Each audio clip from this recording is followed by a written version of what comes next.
Vintage Magic. Game, collect, invest. For more information about our consulting and professional services, visit vintagemagic.com.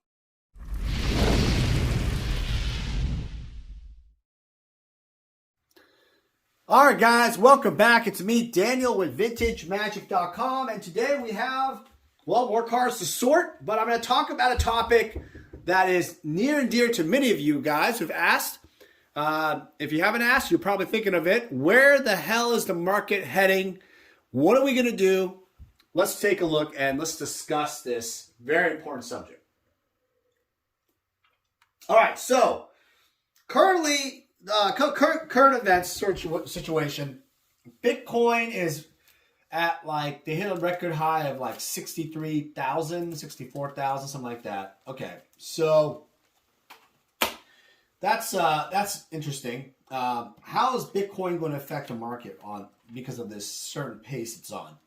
I think there's going to be room for it to run up, but I think there might be a pullback in Bitcoin a little bit because it's gone up really high lately.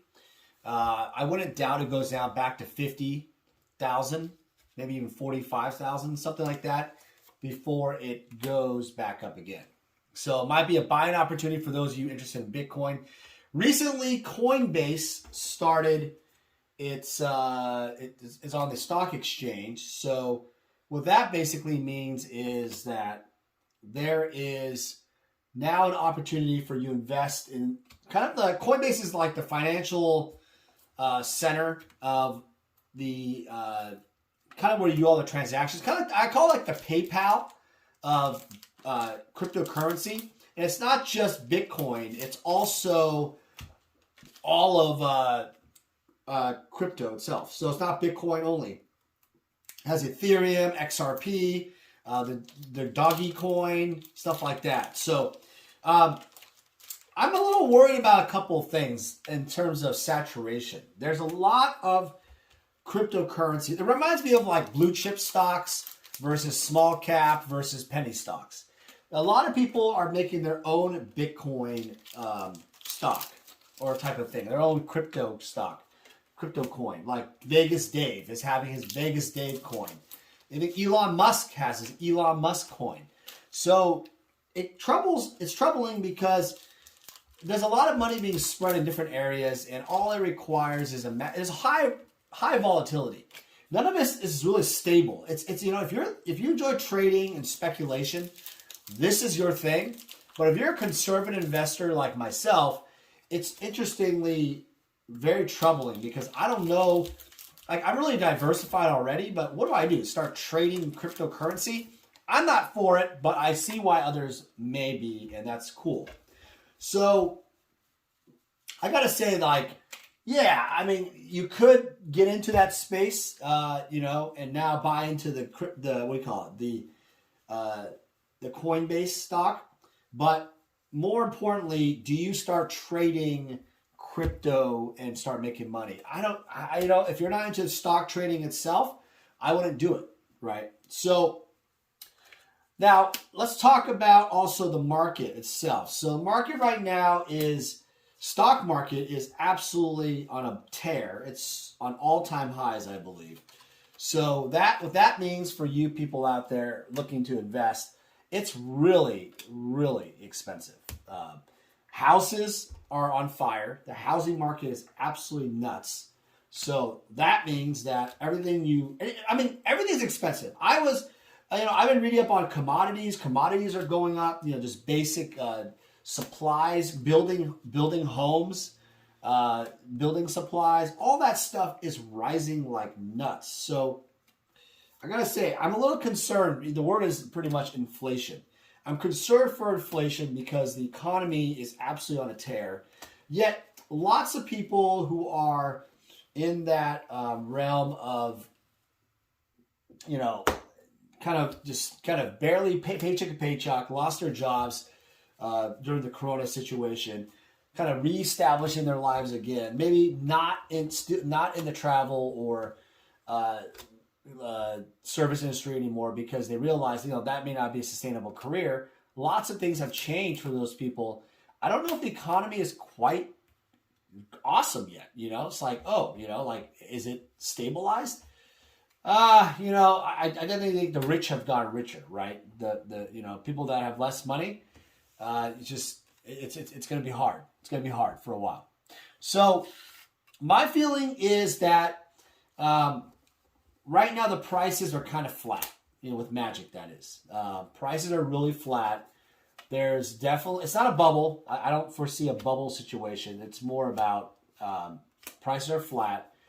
It's a good time to step back, put some money in cash, and observe where this is really going to go before just jumping in again.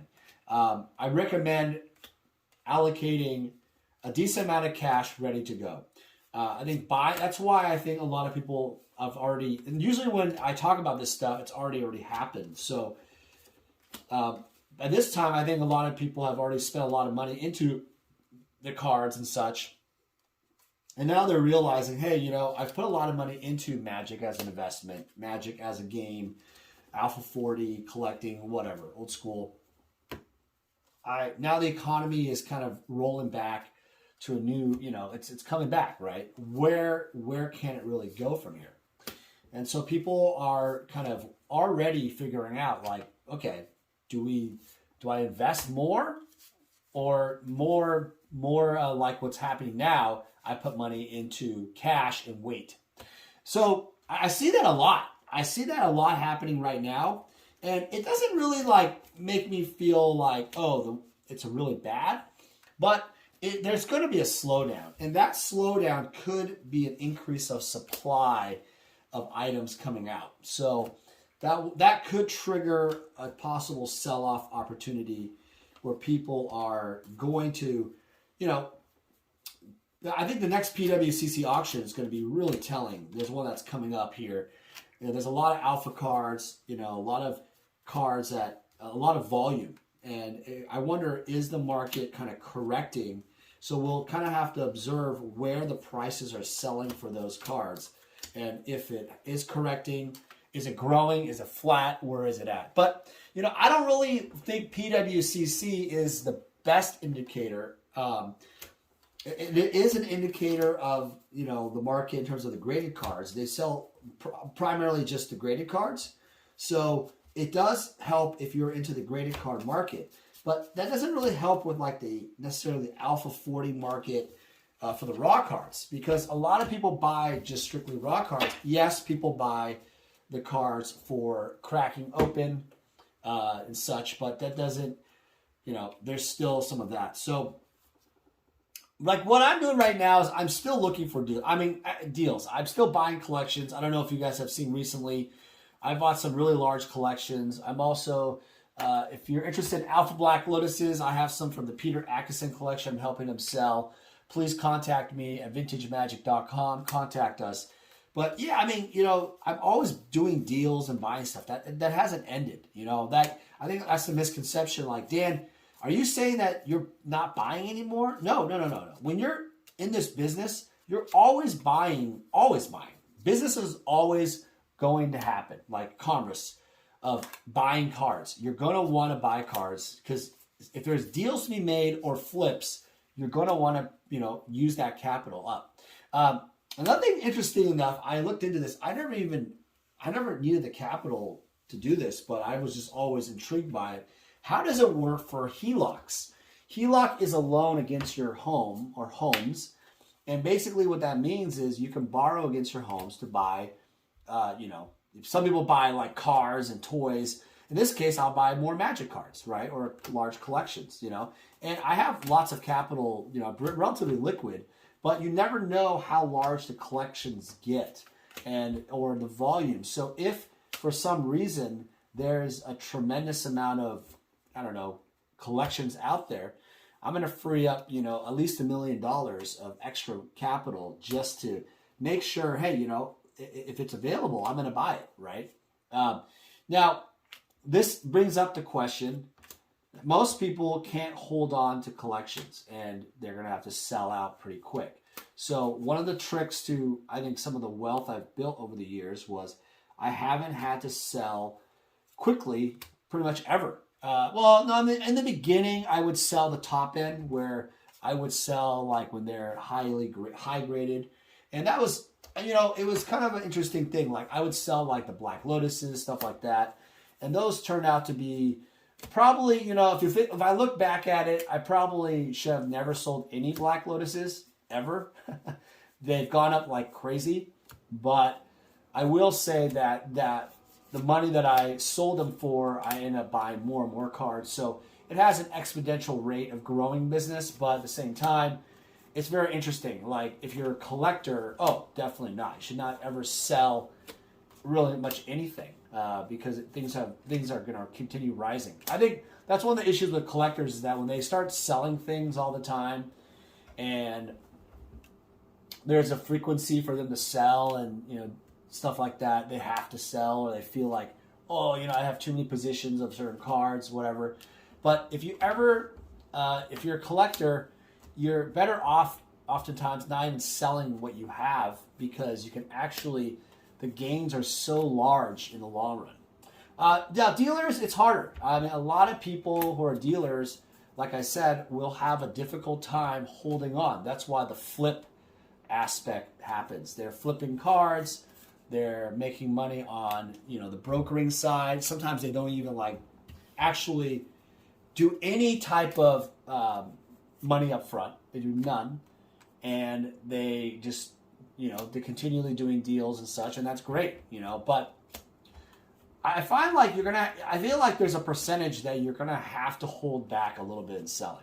I think that's what makes a healthy business environment is that if you just sell for profit, the question is, how are you going to get more cards? If there's a slowdown, there's all this supply, but people are asking for so much. Therefore, you're not going to be able to buy them for a lesser price. How do you deal with that? Because the rising prices could affect your your capital that you sold it for. So even if, let's say, you have $100,000 that you got in profit, but that $100,000, if you can't find collections to, reshuffle into the economy and, fight the inflation effect, and you're not buying any collections anymore, maybe there's effects in the market. The people are asking way too much now. So the prices now are really high. The question is, are you willing to stomach the higher prices now and pay more? And that's always a question I ask people is that, when you start selling stuff, remember, putting your money to work is a very, very, very important part of the game. If you don't do that, it's really, really difficult to get ahead. Really difficult. And so I think it's really important to always have deals kind of lined up. Another thing, I think people do not look at a lot is consignments. Consignments really are something that has built a lot of revenue and wealth to reinvest in the cards. So consignments, as you know, is you're selling for other people for a consignment rate, and you're able to basically, that's how PWCC makes all of its money, right? So I feel like if you're building a business, you're able to capture some of that type of various revenue streams. I think that's always the best way to go. Always, always the best way to go. Now, recently, with the recent, so I've kind of talked about a few things with Bitcoin and stuff like that. I feel like if people really, I think Bitcoin is obviously here to stay, and a lot of the top end cryptos are here to stay. Okay, I'm not denying it. It's here. It's on fire. It's made people very wealthy. Now, the question here is, though, this wealth, where's this wealth really at? And what I mean by that is this wealth kind of stuck in Bitcoin and crypto, or is it just in cards? Some cases it's sealed product. Where is the wealth really at? And I say this because if your wealth is currently, you've built a portfolio only in cards, not enough cash to buy deals, the balance is not right. So I got to say, the point I'm trying to make is that you got to question your current situation and where's your balancing your portfolio.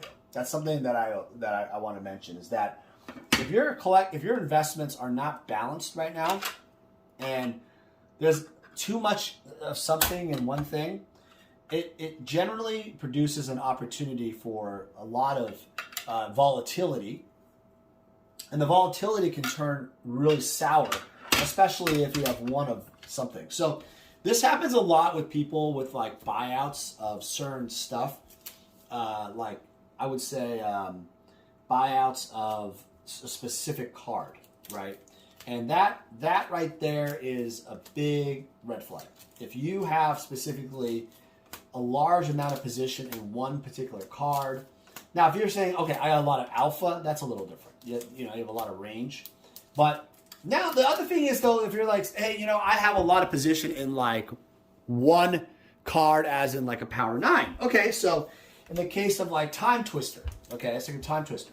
Time Twister has skyrocketed because of Commander, EDH, and you're like, well, that card's exploded, right? But the thing is, there's always going to be a little bit of downside in the sense that is a ability to sell. Because at what point are you going to be able to sell it? And are you actually going to be able to sell enough of the Time Twisters to be able to, actually gain any profits? Because you only find so many buyers from it. Like a card that I feel like is really undervalued is Mox Sapphire. All the other Moxes, if you notice, have gone up decently, but Mox Sapphire just hasn't really gone up, and it's the most valuable Mox easily, but it hasn't really risen and doesn't have the prices have not really gone much higher for some reason, and I wonder why is that, right? Is that because the card is blue not interesting anymore? Do people not like blue? I doubt that, right? People love blue. Blue is the best color. But maybe there's also, I think Tropical Island, right, has risen quite a bit the last few years. There's different decks that play with the blue-green. So you see a lot of growth there.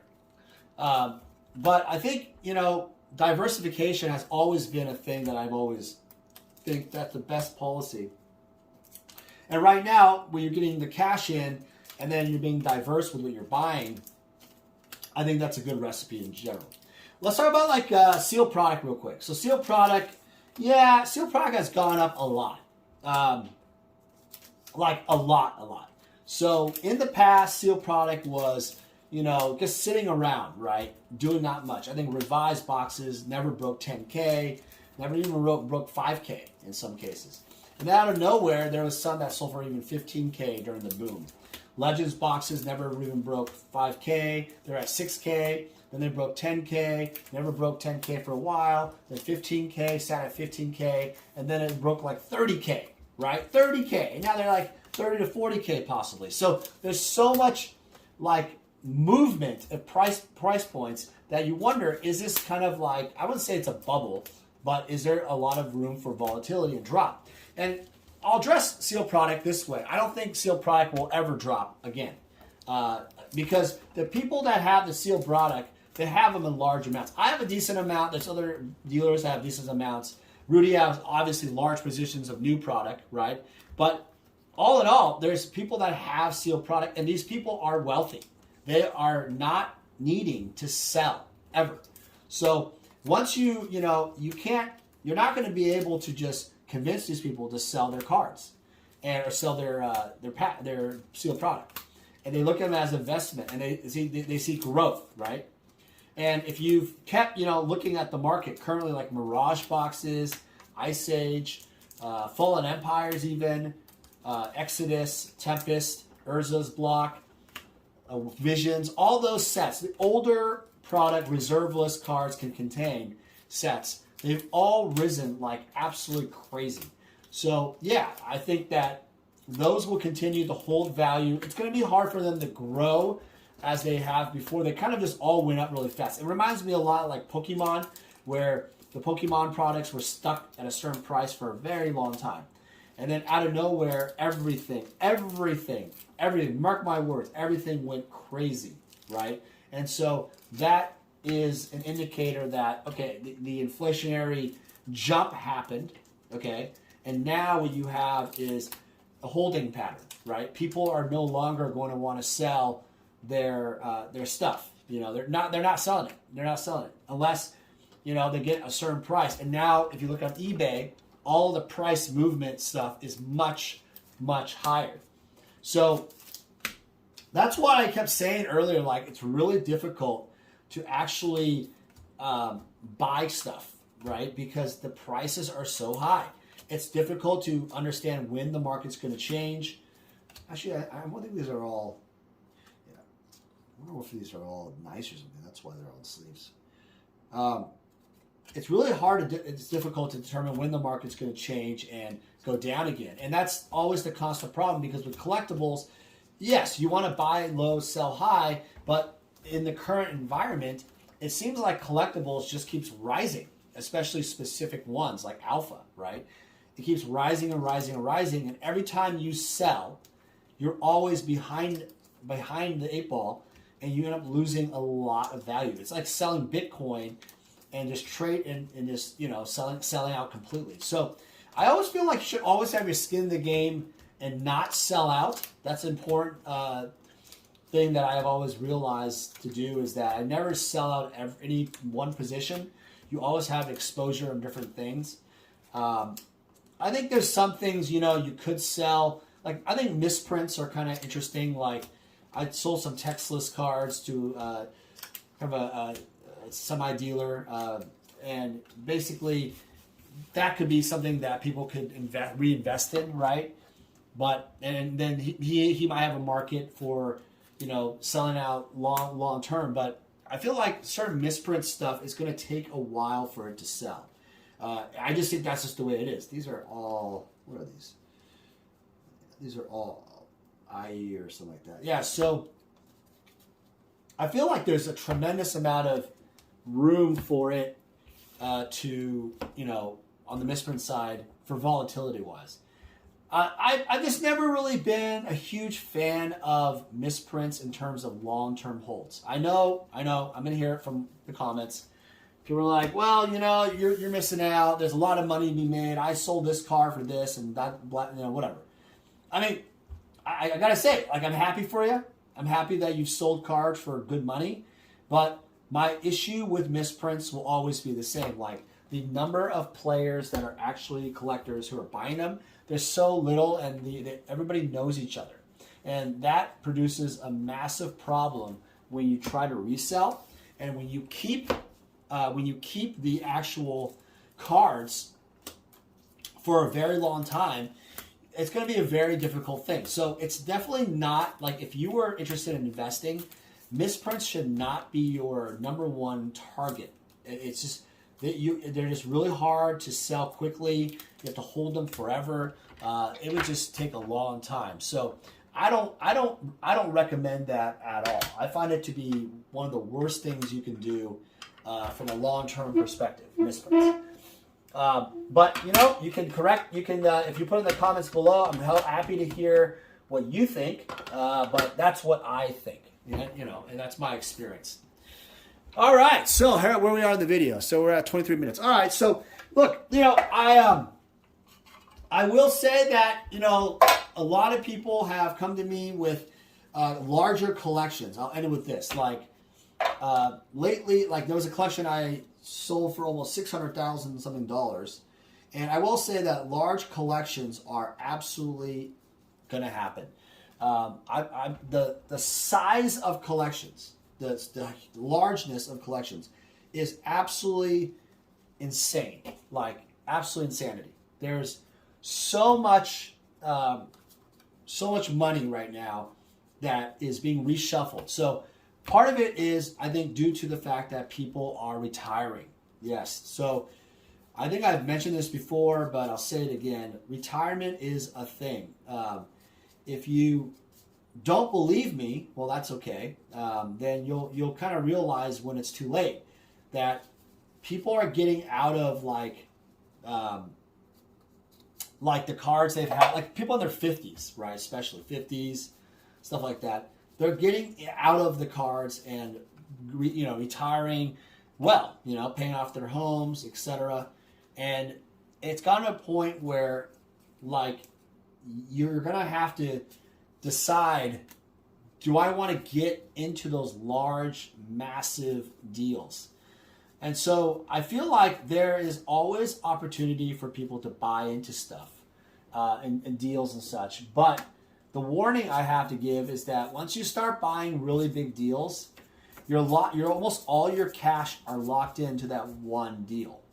And if you have no exit strategy to actually get out and sell them fast enough, or hold them and sell some, right, without being crippled, and also miss out on other deals. Because that's the ongoing problem, is that once you start having a cycle where you have all these cards and you're not able to exit out of the deals, you're stuck taking it as a loss, depending on what price point you bought them at. Now, you're probably saying, well, Dan, I always get the deals cheaper, so I always protect myself. Fine, okay. But some people don't. And I think that's kind of where I'm at with it, is that there's people that have made some really bad decisions. And I feel like it might be wise to actually get out of it. It might be wise, because I feel like there's always room for other deals and such like that. It's almost like some things are not quite there in terms of the investment potential, and it's okay to not buy into it, right? It's okay not to buy into it and just sell it quicker. I also felt like a lot of people are putting all their, some money into their Bitcoin and their crypto. So I find a lot of people putting into stocks also, and other investments that are not sitting there doing absolutely nothing. So they have no attachment to magic anymore. You might be an older couple or something, and you're just saying, hey, I want to put my money into work, not on the shelf doing nothing, and it's time for me to, I don't even look at these cards anymore, right? So I think that's a fair thing to point out, that you're going to get more and more there. But so that goes back to what I was saying earlier. If you don't have the large amount of capital ready to go, then you're not going to be able to get the deals. All right, last thing is other investors involved. So I recently have, I've seen this before. I've done joint deals in the past with artwork, collections, whatever. And, for the most part, people ask me, well, are these your cards? What's going on? Yes, for the most part, all these are my cards, or they are, some of them are consignments, but most of them are always my cards. But sometimes you will go in deals with other investors and players or collectors, whatever. So when you do that, make sure you have everything in writing. You're very clear about who sells them, who stores them for insurance and everything. And so it does become more tricky, because when you start having other parties involved, it's hard. Like, imagine this. All these cards here are all, let's say, this is, I'm just giving you an example. Let's say these were someone else's. These are all mine, right? It's like, what would happen? Like, how do I document all? You would spend hours upon hours documenting every card. It would be absolutely nuts. So there's obviously a massive level of trust. Maybe the other investor might help you sell some of it. There's so much cards. But understand that, it could be very profitable to leverage other people's cash. But then again, you also do all the work, right? It might be a trade, like, hey, I give you all the cash, you find the deals, then you do all the work. So again, if you're starting out in your career and you don't have the cash, might be the best thing to do. I don't do that.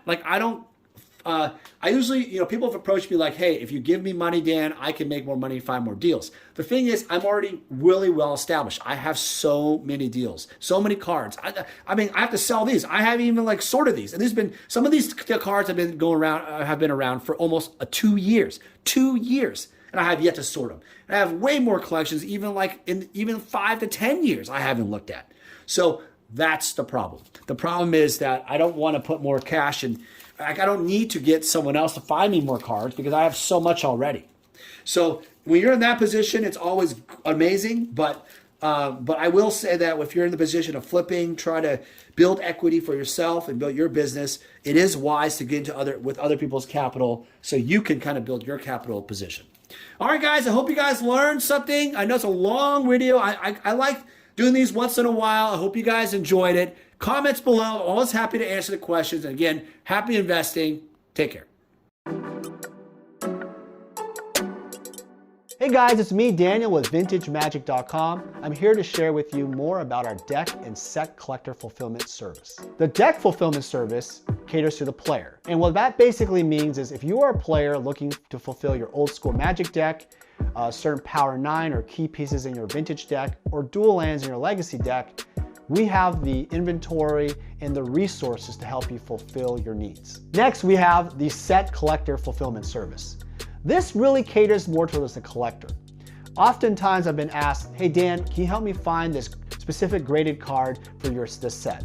Or Dan, can you find me these 20 cards left in my beta set? It doesn't matter what you're looking for, even if it's like every single Sarah Angel possible out there, I can help you out. My resources and extensive network in Magic the Gathering, I was able to help thousands of clients all over the world fulfill their needs. I've made it my mission at VintageMagic.com to be your one-stop shop for all your collector needs. For any significant item or collection, we're able to travel anywhere in the world to meet you.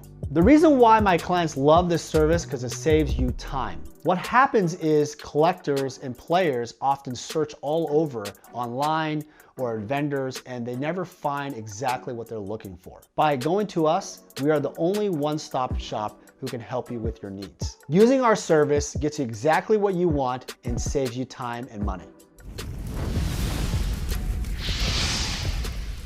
Vintage Magic. Game, collect, invest. For more information about our consulting and professional services, visit vintagemagic.com.